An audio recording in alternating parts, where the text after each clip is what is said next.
March 7, 2026 தொழில்துறை அமைச்சர் TRP ராஜா வந்து ஒரு முக்கியமான நியூஸ் வந்து வெளியிட்டிருக்காரு. ரொம்ப சந்தோஷமான விஷயம். முக்கியமா வேலை தேடுறவங்களுக்கு திண்டுக்கல்ல வந்து ஒரு ஐடி பார்க் வரத போற வந்து ஒரு திட்டம் வந்து அறிவிச்சிருக்காரு. இந்த திட்டம் வந்து இப்பதான் செயல்படுத்தாங்க. ஸோ எப்போ சீக்கிரமா இது முடிவடைஞ்சா ரொம்ப ஒரு சந்தோஷமான விஷயம் தான். ஏன்னா வந்து இந்த மக்கள் வந்து வேலை பார்க்கறதுக்காக என்ன பண்றாங்க அப்படின்னா, முக்கியமா தமிழ்நாட்டுக்குள்ளே இடம் பெயர்ந்து போனா பிரச்சனை இல்லை. வெளியூருக்குலாம் அவங்க போக ஆரம்பிக்கிறாங்க. வெளியூர்ல போயிட்டு நம்ம குடும்பத்துக்காக வெளியூர்ல போயிட்டு நல்லா சம்பாதிச்சு குடும்பத்தை காப்பாற்றலாம் அப்படின்னு சொல்லி நல்ல இடத்துல தான் வெளியே போறாங்க.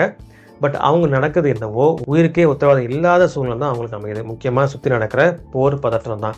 என்னதான் வந்து ஈரான், இஸ்ரேல், யூஎஸ் அப்படின்னு வெளிநாடுகள் சண்டை போகிற மாதிரி இருந்தாலுமே அங்கே ஏகப்பட்ட தமிழர்கள் அப்புறம் இந்தியர்கள் எல்லாமே அங்கே இருக்காங்க. இவங்களை வந்து கணிசமாக பாதிக்கப்படுறாங்க.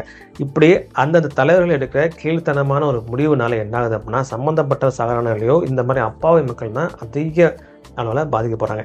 இப்படிப்பட்ட சூழ்நிலை தடுக்கணும் அப்படின்னா நம்ம நாட்டிலே வந்து இந்த மாதிரி திட்டங்கள்லாம் அறிவிச்சாங்க அப்படின்னா, அதை செயல்முறைக்கு கொண்டு வந்துட்டாங்க அப்படின்னா நல்ல முறையில் இப்போ முக்கியமாக வேலை தவறுங்க எல்லாமே சொந்த ஊரில் கம்மியான சம்பளத்தில் வேலை பார்த்தாலும் சரி ஒரு நிம்மதியான வாழ்க்கை வந்து வாழலாம். ஒரு குடும்பத்தை காப்பாற்றுக்காக தான் வெளியே போகிறாங்க. பட் அங்கேயே வந்து ஒரு உயிருக்கே உத்தரவாத சூழ்நிலை வந்து உருவாகுது.